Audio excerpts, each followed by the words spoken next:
Okay, I have a confession to make. When Signals was first released, I didn't like it. Some people like this album more than others. I personally loved it. You know, like some hardcore fans were really like pissed off or felt that, you know, Alex's guitar was suffering because of the keyboards or whatever it was. Coming in at number 2, we've got Signals from 1982. This was their 9th studio album, and for a lot of people, this would be the number 1 album because of songs like Subdivision, New World Man. They relied too much on the keyboards at the expense of Alex Lifeson's guitar. Did you know that Neil Peart was getting bored with being in Rush as far back as 1983? I found out today for the first time in 40 years that this album and my favorite Rush album is actually a concept album. Digital Man, New World Man, Countdown, so good. I'm gonna crank this one up today. With the announcement of Rush's forthcoming tour, with the announcement of the addition of Anika Niles on drums, and the other fellow with the long black hair on keyboards, that no one seems to be that fussed about. But anyway, the point is, Rush are back. We didn't expect it to happen. I have done many videos over the last few months about Rush. And there's a number of reasons for that, not only because of the fact that they are coming back and it's unexpected and quite delightful, but also because Rush really are one of my favourite bands of all time. There are bands that I absolutely love because they make music I like. Within that category are bands that I love because I love the music they make, but also fundamentally I love the sound of that band. Now, I can appreciate music where I love the compositions, I love the stuff they do in it, the riffs and all the things that go on, but when I actually analyse the sound of the band itself, I'm not so keen on it. So a band that I would put into that bracket would be, believe it or not, one of my favourite bands of all time, would be Led Zeppelin. In that the overall sound of Led Zeppelin, for me, is not as pleasing as, say, the overall sound of the band Free. When Rush are playing as a power trio, just drums, bass and guitar, the way they play hard rock, for me, is absolutely unique, and I absolutely love their version of it. And it's compelling because not only does it really rock, it's as heavy and juicy as a band like AC/DC, which is another band I absolutely love the sound of. But there is an intellectualism which allows them to sing about subject matters you would not expect in the standard hard rock setting. And I think it is the exploration of those that subject matter that makes Rush so compelling and actually gives them the title of a progressive rock band more than the long tracks and all the odd time signatures and the sort of complexity of the arrangements. Suffice to say, I love the band Rush, right? So this is interesting for me because with other bands, say for example like Led Zeppelin, I listen to all the Led Zepp albums right up to In Through the Outdoor. In Through the Outdoor I'm not so keen on, but I've heard it thousands of times and I can put it on now and still get enjoyment from it.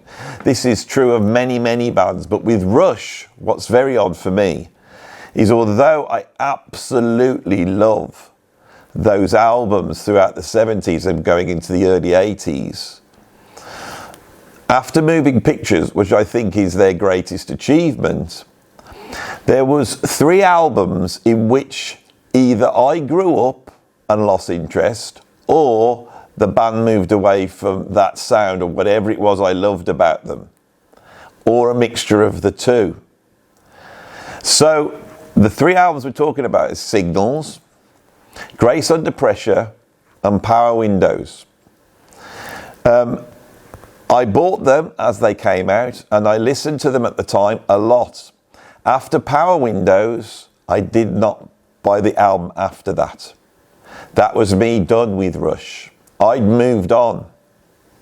And I never really listened to Rush ever again.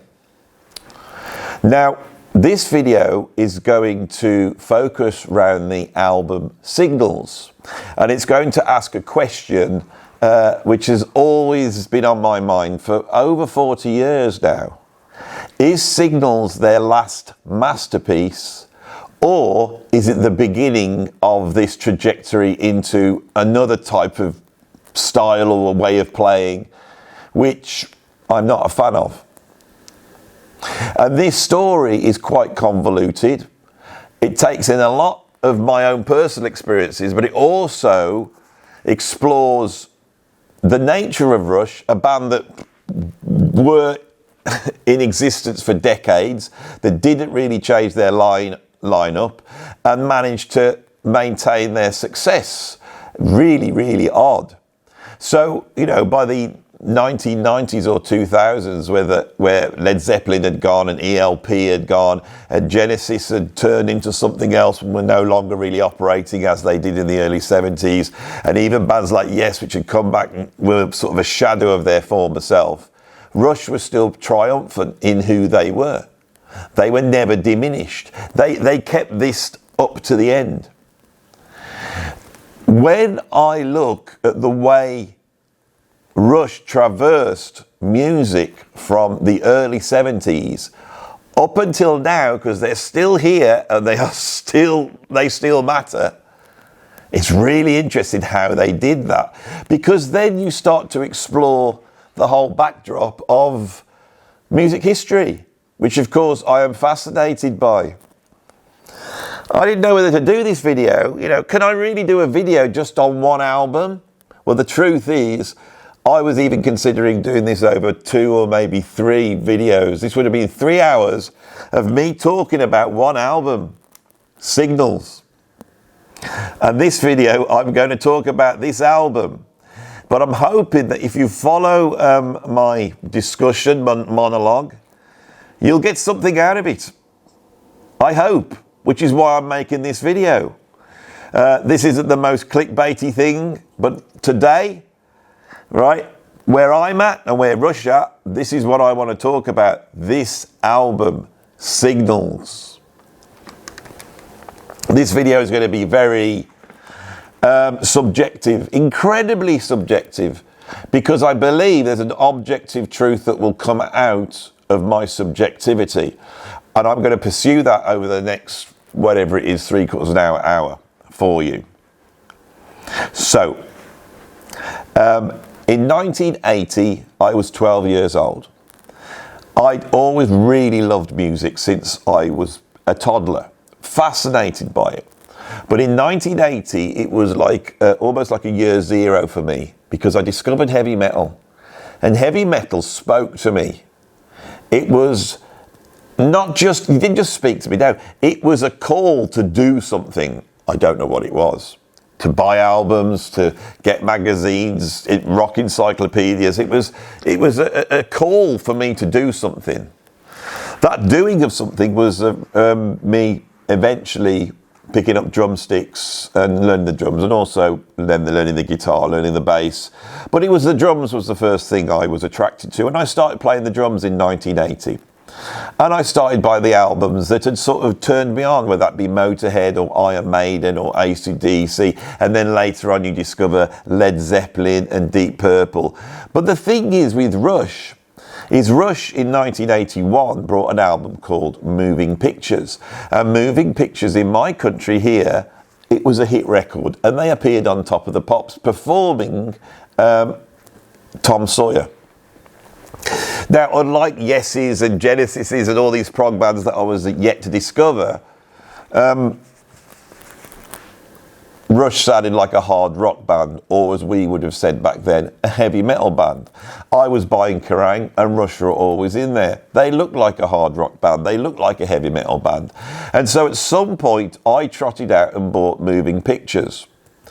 Moving Pictures rapidly became my favourite album, and from that point I then went and bought the other albums. And I remember the order in which I bought them. It went like this. I bought Moving Pictures, then I bought 2112. Then I got Archives, which gave me the first 3 albums. Then I walked my way through buying Farewell to Kings, buying Hemispheres, and then Permanent Waves. Each of those albums, I can still remember when I'd actually bought them and I was back in the car going home and holding the album thinking, my God, I've now got this album. This is how important Rush was to me. Why? Because at this point, I think, on the surface, I was learning drums and Neil Peart had become a huge hero. And the quality and standard that he was drumming at on these records, for me at that age, was what I needed. It pushed me to work harder on the drums. But also, I was quite a thoughtful kid and I was a little bit of an outsider. I was very shy, I was very quiet. And there was something in these lyrics that were different to what AC/DC was singing about, or even Led Zeppelin. There was something different about these lyrics. Moving Pictures was a very sophisticated album musically and a very sophisticated album lyrically. But I can tell you what every track on that album was about, except for Tom Sawyer.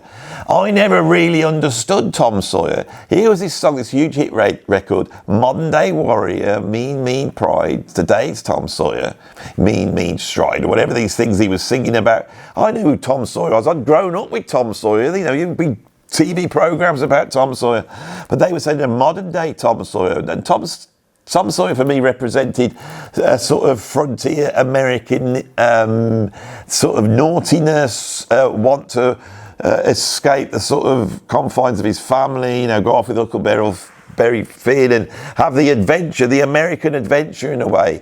What was this modern Tom Sawyer that he was singing about? Didn't really understand it, but every other track on that album, whether it be Red Barchetta, understood it. Futuristic, goes for driving the car, police try and get him. It's all about, you know, being stopped from having your liberty and all this type of stuff. Limelight was discussed being an actor and in the limelight. We all in the limelight. Camera Eye was basically sort of like a tone poem almost. It just described these two scenes, just the simplest song really you could ever have. Witch Hunt was pretty obvious. It was obviously about the old witch hunts, but it also went back to the sort of the McCarthy era and all that type of thing, and there's a warning against that.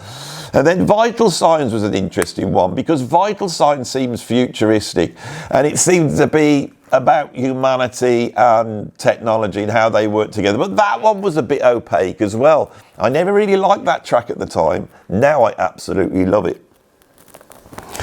But the fact is, I can remember sat in my living room and my mum and dad weren't there, and I can remember having Moving Pictures on. I can remember sat there with the lyrics, and I can remember Camera Eye was on, and I can remember feeling as though I was right in that place and time, and that the music seemed to be describing the scene that was in the lyrics. At some point around about 14, I ended up seeing the film Koyaanisqatsi, and Camera Eye seemed to be exploring a similar area as that film. This is all quite intellectual stuff. I don't think people really quite understand that Rush is an intellectual band, but they don't fall into that sort of postmodernism, intellectualism that you get with punk or sort of protest music or Patti Smith or any of that.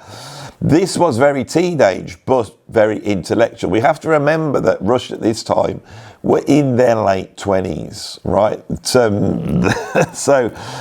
I was in my early teens. Somebody was like 28, 29 years old. That would have been like an old man to me.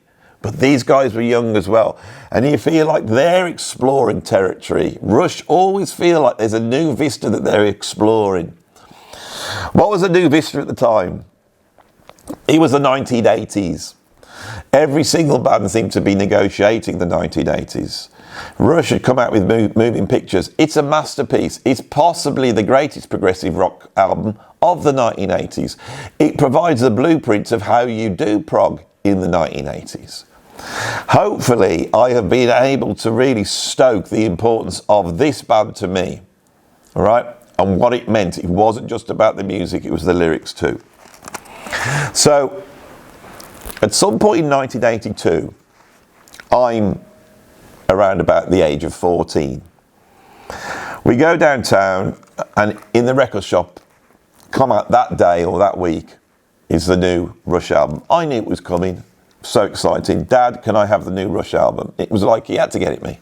So I bought this on vinyl. Okay? Now this seemed like a riddle. We got a dog sniffing a fire hydrant on the back. Signals. Well, yeah, is that a pun? They often have puns, don't they, old Rush? You have to work it out. So is the fire hydrant signals, the red signals to us that there's a fire hydrant there.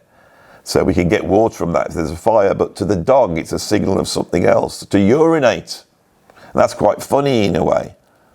You know, is the dog a signal? You know, the Dalmatian, I don't know. We've got sort of a very bright colour, red and green, two very bright colours. And then we've got sort of monochrome. And so there I was, a pretentious youth, you know, looking at this, you know, to see what the meanings are. You turn it round and there seems to be some imaginary housing estate, is it, called Lurkstwood. And you can see there's points on there, you know, denoting a certain local area. And that chimes with you when you're a teenager. Now, I put this album on, and I have to say, I listened and listened to this album, and I absolutely loved it. But for me, there was something different about it. It heralded a new sound for me at the time. And a lot of the musical stuff I loved about Rush, it didn't quite deliver for me. It sounded a little bit too close to all the bands that in my heavy metal tribe that I existed in, me and about 5 other people in my school, we were opposed to those who were walking around listening to the Human League or whatever it would be, Depeche Mode. I have to name a whole bunch of them, Visage and Duran Duran, whatever it would be that people were listening to. Ultravox. There's a whole host of them. I lived in a school where everybody looked like Midure at that point, even the girls. They'd all got their little sideboards like that, and and it's like they knew what I was. I had long hair, looked like a bit of a sort of throwback to the 1970s, a bit of a hippie. And us hippies, we liked stuff that was sort of science fiction dystopian or singing about your sort of hippie utopias, a little bit of sword and sorcery, a bit of Tolkien. That's what I was into. I was into all this modern stuff that the people at school were at. And for me, Rush seemed like sort of heavy metal traitors in a way because they were using synthesizers, right? They were using a synthesizer. Now, there'd been a synthesizer on the album before, Moving Pictures, but I didn't mind that one so much.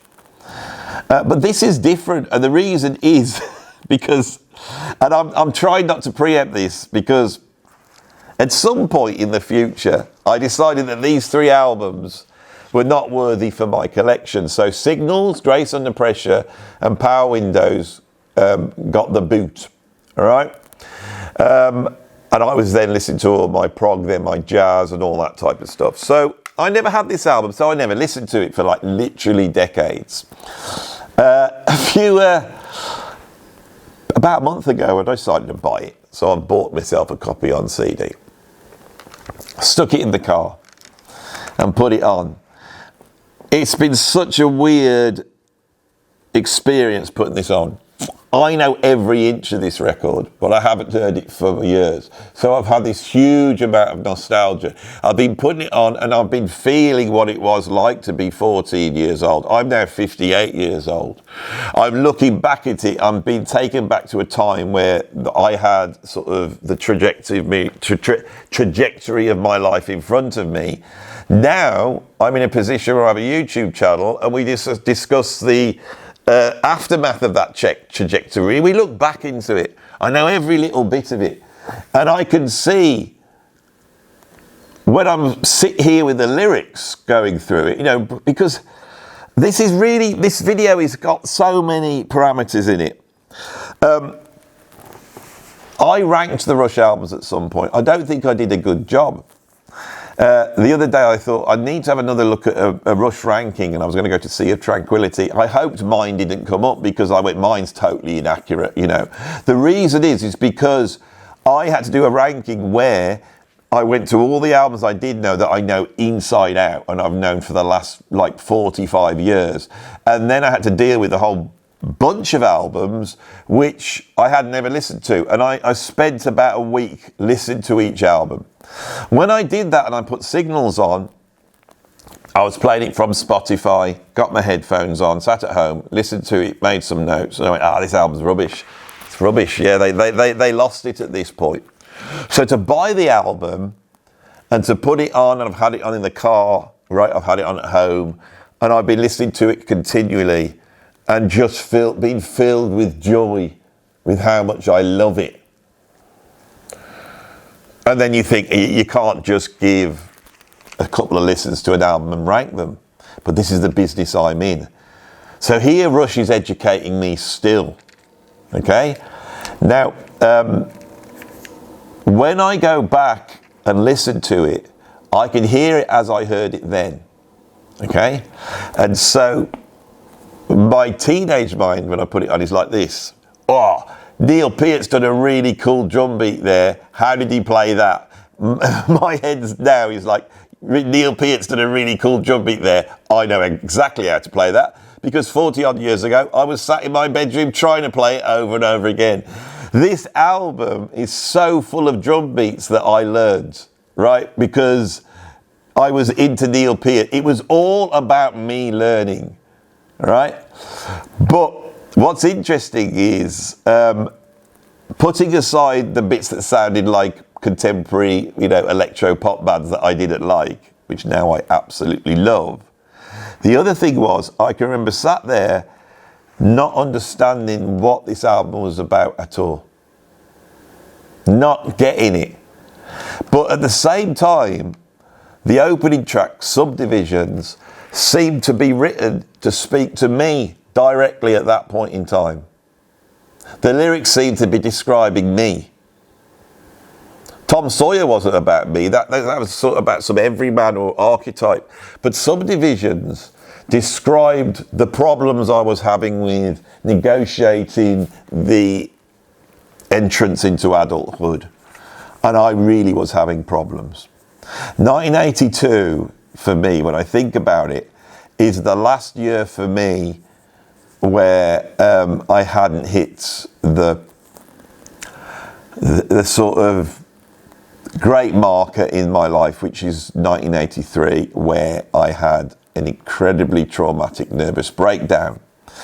That nervous breakdown created who I am, and it's been with me ever since. So when I think back to this album, although all the seeds were there, all the questions I was asking about the world, all the uncontrolled emotional reactions to the world, being too young to really understand what was going on, even though they were all there, I still felt like a normal kid, going to school, doing all normal stuff. By the end of 1983, I was no longer able to go to school because I was completely held back and fenced in by a terrible breakdown, which, although was anxiety based, it wasn't having panic attacks. What I'd had is my body had basically given up, and it was having all sorts of symptoms. I was in the doctors, they thought I had some sort of kidney failure. I was going to the toilet all the time. I was suffering with a whole host of weight loss, rashes, really in a bad way. The doctors then were thinking, what's wrong with me? I'm thinking, am I going to die? That made me even more panicky. I was scared to go out. I was scared. I couldn't travel at all because I was going to the toilet every 15 minutes. And my life became, after that, somebody who I'd been brought up in a scientific household. My interests were science, logic, reason. I'd come from that sort of very materialistic scientific background, and there was something about Rush that echoed with me. They seemed rational and reasonable, and they seemed like those types of people, not the sort of nutters that AC/DC were that just wanted to go out and get drunk and have sex with women. And of course, having sex with women, that was another issue. When I was in Rushland, that was not a worry. I could exist in this sort of world that Rush had created, in which no woman would enter, ever. It was like a band of brothers, and that's what Subdivision seemed to be about for me. But I hadn't had that breakdown at that point. I hadn't had that breakdown. Having that breakdown, I forged through life and moved at that point over to the arts. I'd always been interested in art. I'd drawn and painted since I was a toddler. That was a big thing. I really was into my art. I was into my music. I was drumming. And the aesthetic aspects of the world started to take over for me. Now, after a whole lifetime in this and dealing with this, and since then having, I would say, 3 further major breakdowns, the last one being just before the creation of this YouTube channel. And there could well be a point in the future where you watch, somebody collapse before your eyes. And it will be documented here if it happens. And it will be a worthy creation for me. If I had a further breakdown on this channel, it could well be my masterpiece in terms of all the creative stuff I've done. I'm saying this with a little bit of a tongue in my cheek, because one of the interesting things, I know the fact that I'm saying this to you and the fact that it would make such a great YouTube video will stop it from happening. The arts, creativity, freedom of expression is the cure for these mental ailments that come from human beings trying to negotiate themselves in a post-industrial technological society.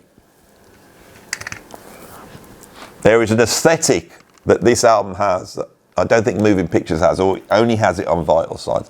The aesthetic is an aesthetic that many bands took on in the 1980s.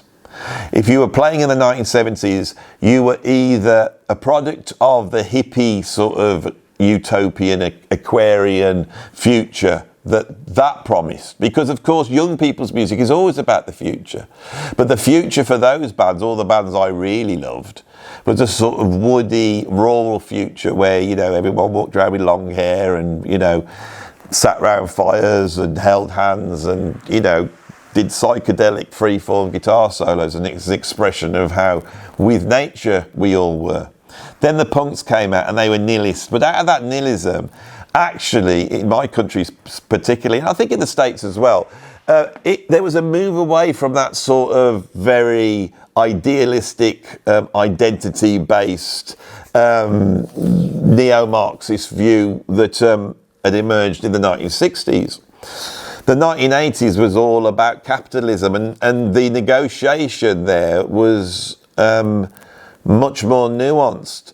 Many of the bands would criticise it, but they would also flaunt it. You could have a band like Duran Duran just sat there in their suits, with all the, long-leggy, model-like women draped around them as they go across some sort of bay in the Caribbean in their yachts. There was that sort of flaunting of affluence. Or you would have some sort of short-haired,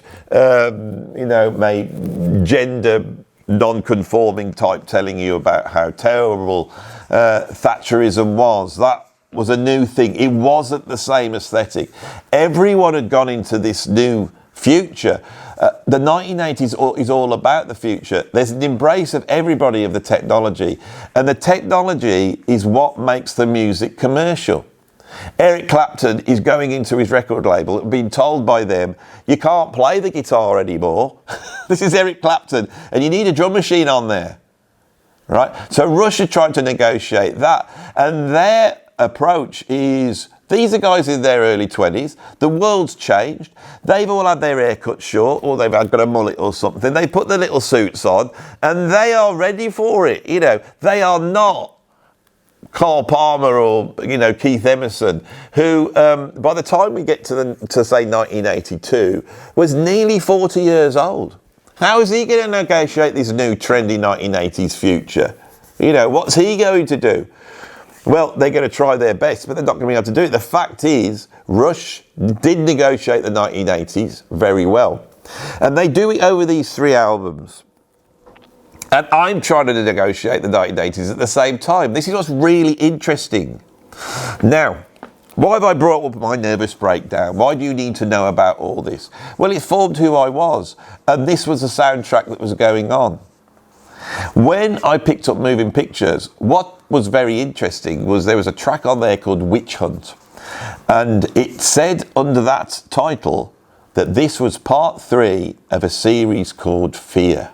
Whoa, that sounded very proggy. So there was a part 2 and a part 1. As I said, buying all the other albums, I was expecting to get one of the early albums and find part 1. And then I'd be able to put these tracks together. There'd be 3 of them at least, 1, 2, 3. And when I put them together, they would create some sort of proggy sort of whole, you know, like these jigsaw pieces. I love a quest to bring the 3 Fears together. So it was quite perplexing then when this album came out, because I realised that this part 3 of Fear, it didn't exist. There wasn't a part 2 or part 1. And they'd imagined it or something. Was it like the Star Wars Episode 4? You know, these are the things that I was asking. So this album comes out, and on here we had part 2. What's interesting is the way that Rush traversed the 1980s from Moving Pictures to Signals to Grace Under Pressure is negotiated through this trilogy, the Fear Trilogy.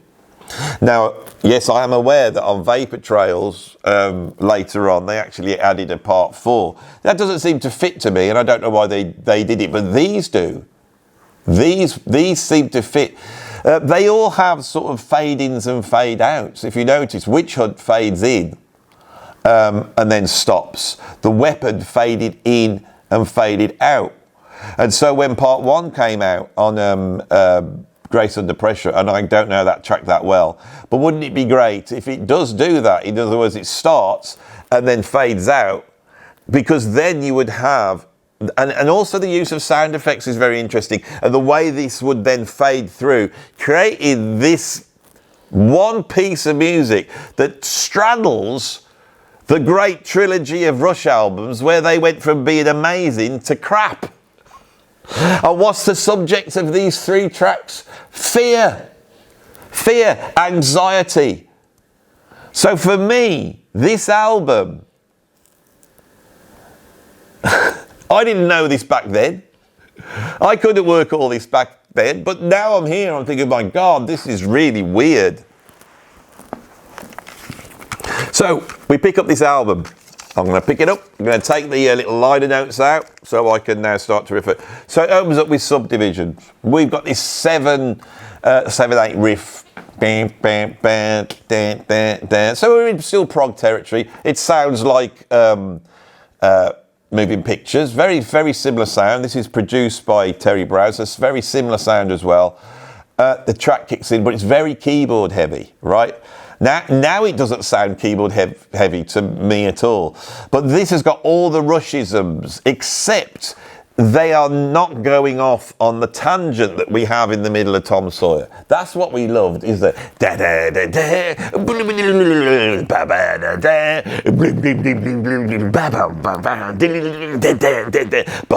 ba da da so that sort of complexity has been toned down.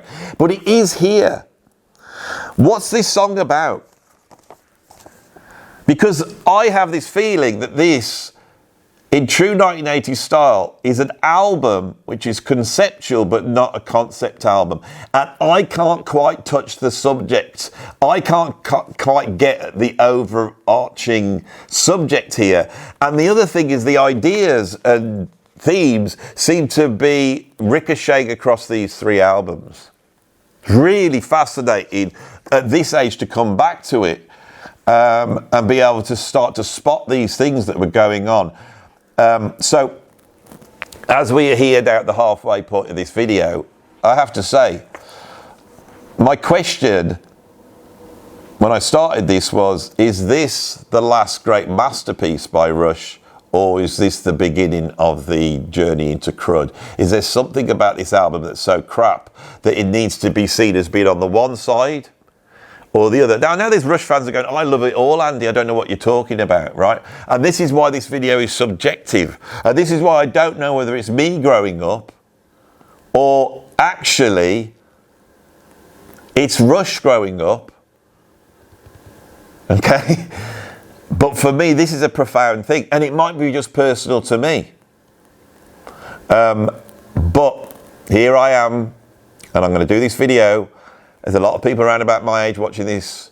What if this chimes? What if there is something? Because I don't think this exists with Yes or Genesis or any of those bands. Of course, I grew up listening to them.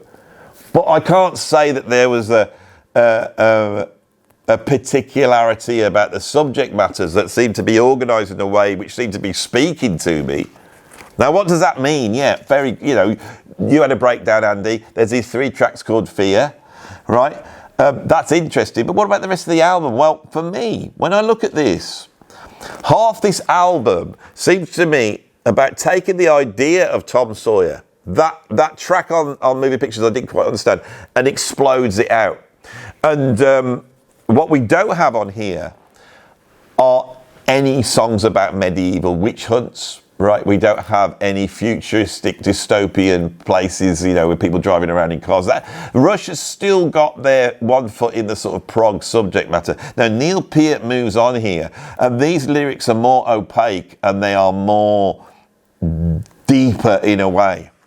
So I can see now that the move away from the sort of technical complexity, the musical complexity, has to happen in a way to be able to encase the complexity of the songs here. Now, that might be a key to the later Rush albums that I haven't got to yet, but that's the way it is, and this is all a journey. Subdivision, sprawling on the fringes of the city in geometric order, an insulated border in between the bright lights and the far unlit unknown. They're talking about the suburbs. That's where I lived. I'm imagining some sort of American suburb, but I lived in the suburbs. I was one of those kids. Growing up, it all seemed so one-sided, opinions all provided, the future pre-decided, detached and subdivided in a mass production zone. This is almost like that sort of 1950s cliche of sort of the mass-produced, nuclear family. And I know that inside out. And I'm feeling that. And I'm not rebellious. I'm not dealing with it. Okay? The future that is held out for me, I don't get. The restrictions of fashion and viewpoint that's in my school, I don't fit in. I don't fit in anywhere. I know that. And I'm not old enough to own it. Nowhere is the dreamer or the misfit so alone. That's me. Literally, I used to get in trouble with school because I'd be in the school hating it so much that I would zone off and go into some Walter Mitty parallel world. I can remember once I was looking out the window and I was imagining all sorts of things going on the field outside. And then this voice almost came like an echo, and it was like, Andrew, are you listening to me? I've asked you a question. I sort of looked around. The teacher was looking at me. The whole classroom was looking at me. I cannot tell you how much this chimed with me. Subdivisions in the high school halls, subdivisions in the shopping malls, conform or be cast out. This is me. This is what's going to cause the breakdown, right? This is the track that chimes. This is, I've joked on other videos when I've been more lighthearted, that this is the birth of the incel movement right here on this track. He just nails it. Neil Peart, who we know was weary of the world around him. He had some sort of sociophobia, it seemed. A very thoughtful man and a rock star that was not a rock star, There's no sex, drugs and rock and roll. It was books, a little bit of marijuana and rock and roll for Rush, I think. Now, this is where it gets interesting. After Subdivisions, which is about me, I'm the kid it's about, we then get one called Analog Kid. So we have another kid. Then we have something about chemistry. Then we have Digital Man. Now we've got a man. We've got a kid and a man. And then we've got the weapon. That's the Fear one. And then we get a New World Man. So we get interspersed the Analog Kid, the Digital Man, the New World Man. There's 3 men on this album. What's interspersing it? The first one is about me. It's about the outsider kid. Chemistry is the opposite of that. It's what binds us together. And it comes from them considering what binds Rush together. What is it that they have got? We could call it all sort of things, but it's best to call it chemistry. It takes a rational way of seeing, a material rationalist way of seeing the world. We can see it in terms of chemistry. Now, as a kid, I thought, It's not biology, but it's not chemistry either, Neil. It's physics. When you get down, it's the atom. Why are you saying it's chemistry for? You've got it wrong, right? But of course, I didn't get it. Then there's something more than just the chemicals. Chemistry is about how people relate. So you've got people not relating here. You've got somebody relating or a group of people relating here. Where's your tribe? Who are you? You know, Digital Man, I'll come to in a minute. Then we get fear, the weapon. Now, of course, we're in that Reagan era. The thing between the Russians and America hadn't really calmed down. So you had tracks like The Russians by Sting. We were all worried about a nuclear war. This described to me at the time a nuclear bomb. I was terrified. I knew they were out in Russia pointing at us, and it described that. But of course, it uses that as a metaphor.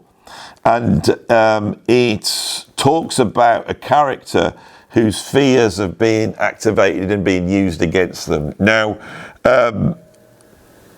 this is heavy stuff. I will come to it in a minute.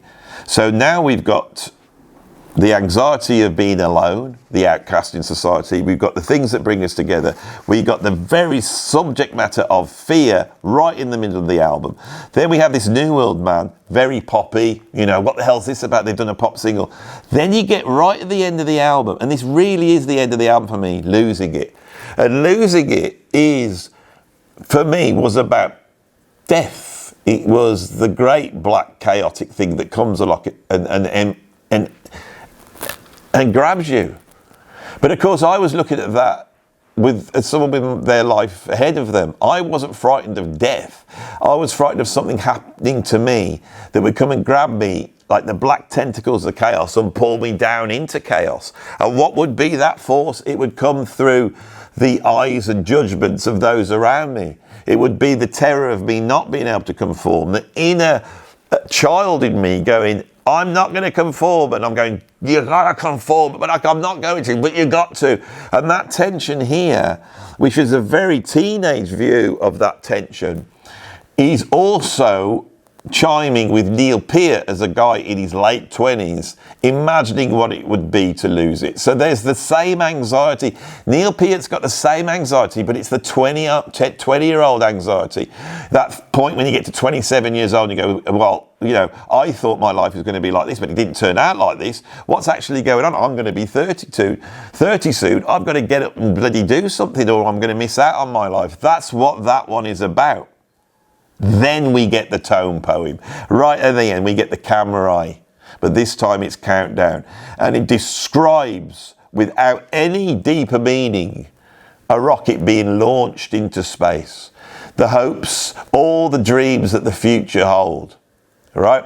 So although this isn't a concept album, I feel that where Rush, when they were younger, had tried to be very clever with songs of sword and sorcery and philosophical things, here they're dealing with a very 1980s anxiety rooted in young people. And this album, more than any album I could think of, deals with that for me.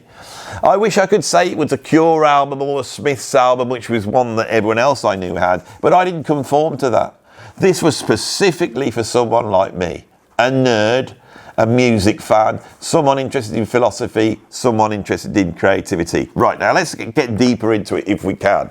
Right, Analog Kid, Digital Man, New World Man. What are these three things? Well, I felt that Analog Kid, right, after the description with subdivisions of all this sort of the things that were hemming me in and all the sort of conformity that I couldn't quite deal with, this places that kid in a place of self-actualization. There is a point where that kid can self-actualize or self-remember, if you were a Gurdjieffian.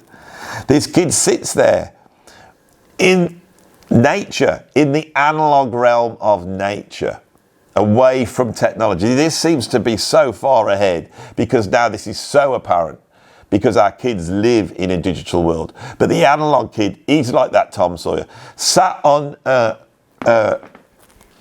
hill somewhere, looking out, feeling the wind against his face, you know, chewing on a straw. And we would do that. I lived in a town where we could go for a walk. I would go for a walk and I would be out in the countryside. and thinking about another world. I wanted to get out of my town, and I did get out of my town. I was shy. At one point when I was 15 years old, I couldn't leave the house, but by the time I was, say, in my early 20s, I was in bands, I was going around the world, and I was having a life that the people that I couldn't conform with at my school never had. And the promise of that, for me, is embodied in this thing, the real world. The kid in the real world. It acts as a counterbalance of subdivisions. It like says, yeah, you are this, you are here. You are hemmed in by the fact that you're 14 years old living in this, subdivided world. But the real world is outside there. And you will you will find a band of brothers when you leave. The band of brothers that we found is Rush. Chemistry, I believe, is about Rush. They are singing about themselves. All right? They are singing about the thing they have.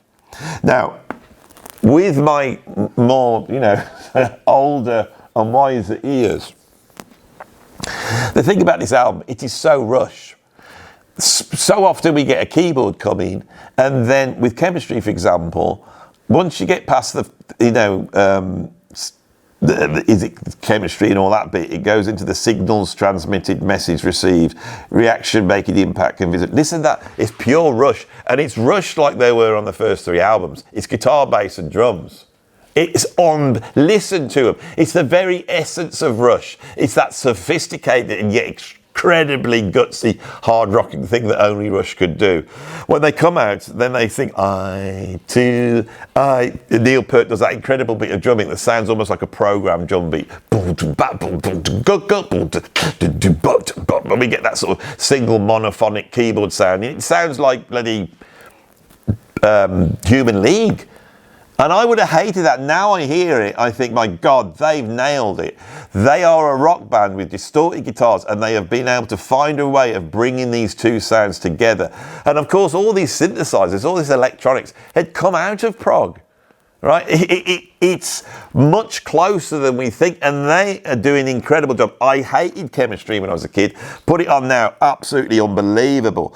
And this Subdivisions, which kicks, Analog King, which really kicks, is like that old Rush, like anthem type of thing. Then Chemistry, this is moving towards something. Then we get Digital Man. Now, I've got to be honest, I did not really understand this one, but been doing a bit of research. Apparently when they were making the album, this is the era where you're moving from analog to digital, and in the process of making this album, the Digital Man turned up, and he was the guy that was going to, I don't know, digitally grab it and mix it or prepare it for CD. The zeros and ones are apparent, and this bloke appears, and this is quite it's a description of this guy who obviously they were enamored with, and in that it almost critiques the man of the future, the digital man, but it does it not by intellectualizing, it does it by going, well, he is a guy who's making his living taking our music and making it into numbers. A few years later, Rush became the first band to actually have, analog to digital conversion live, so that when you would be watching the gig in the late 80s, early 90s, what you were hearing coming out the speakers was zeros and ones. Of course, most gigs are that now, on the whole, because we have digital mixing desks and they just do. We don't even think about it now.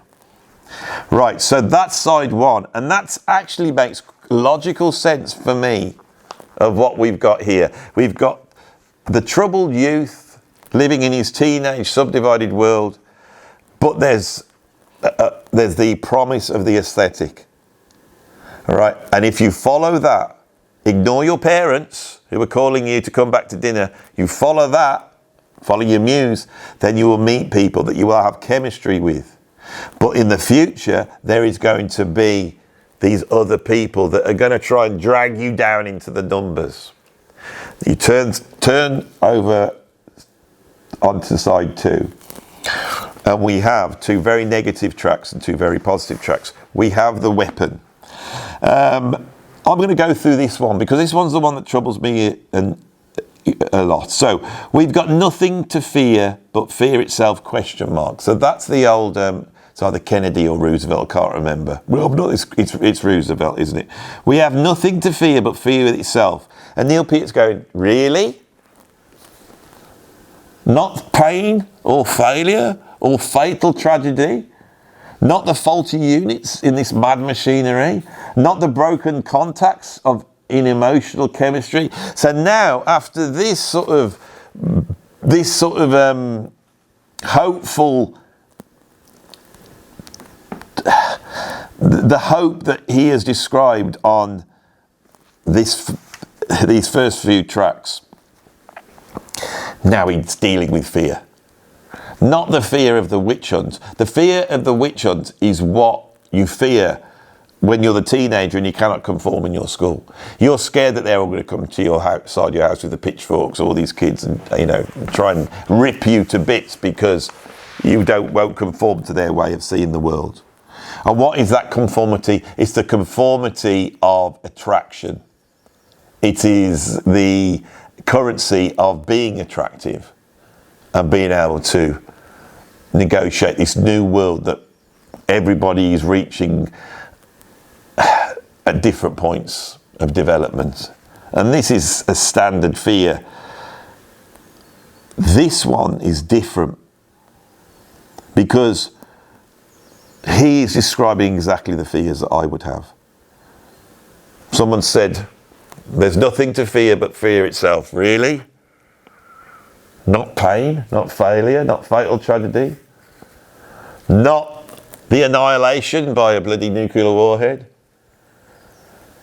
With an iron fist and a velvet glove, we are sheltered under the gun.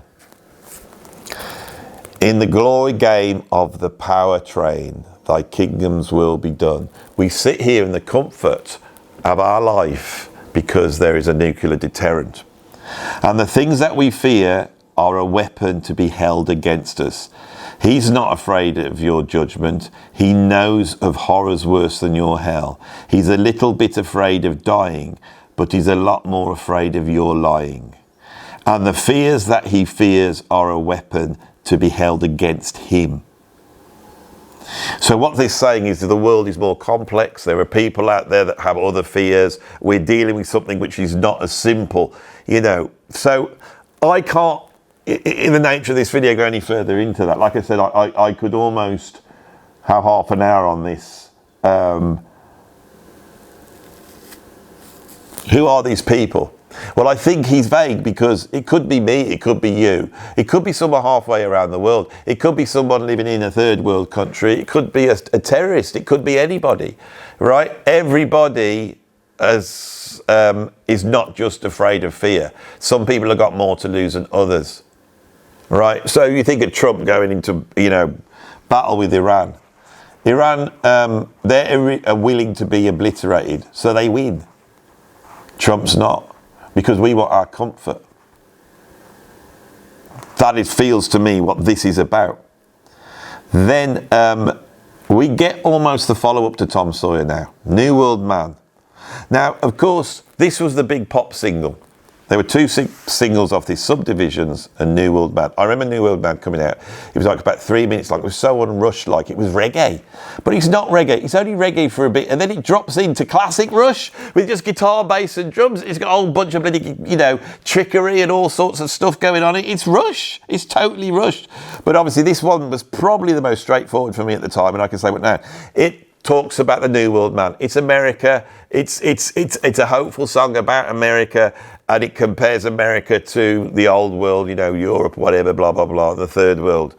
Then we get the song about death and losing it, and when the black tentacles of chaos do come along. And we all know that. I'm now 58 years old. I have friends where the black tentacles of chaos are enveloping them right now and pulling them down right now. I have friends at the moment that are negotiating the fact that in a few months they might not be here anymore. The black tentacles of chaos will come. I've had a good run on 58. I hope I could go for another 30 years. I don't want it coming now, but it could. That is Fear in itself. And then the promise of the future. When I heard Countdown as a kid, I was really into the film Koyaanisqatsi. I've mentioned it before.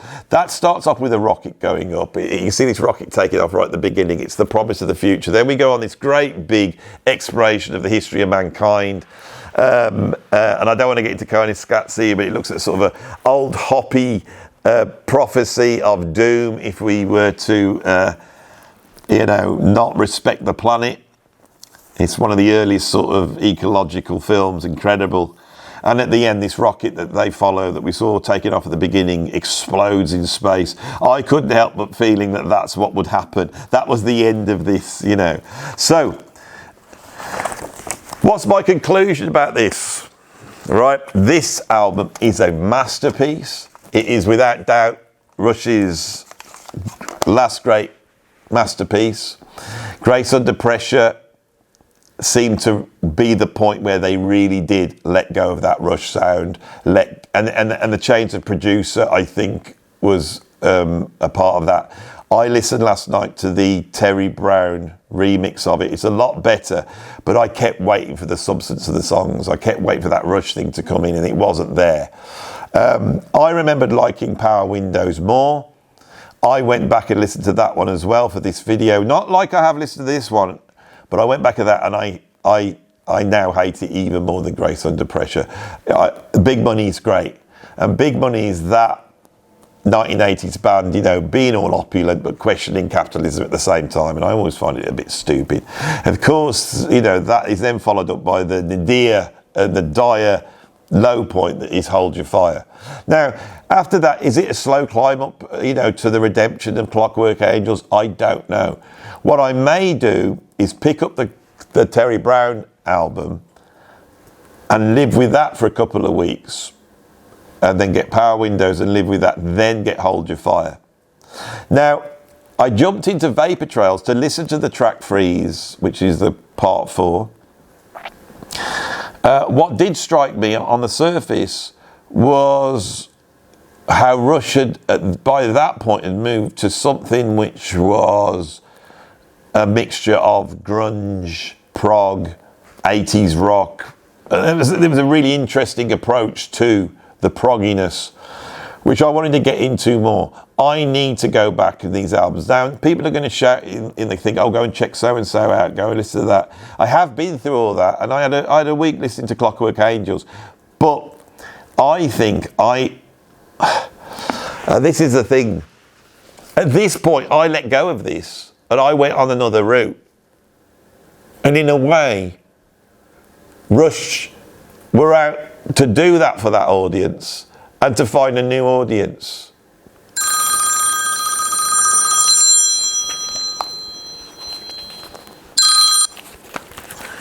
Hello, Mom.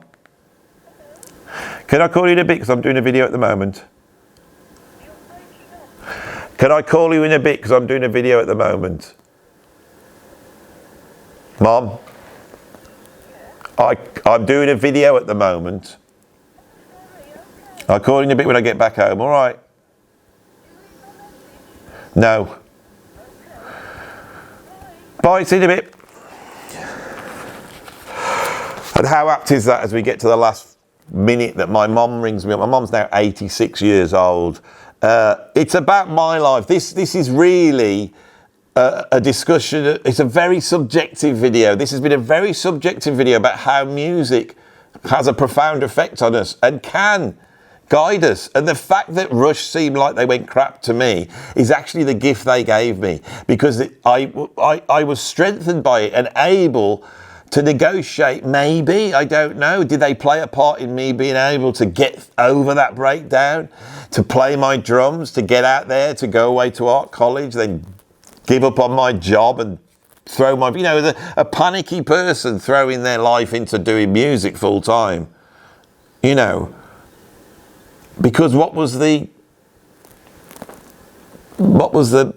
else could I have done?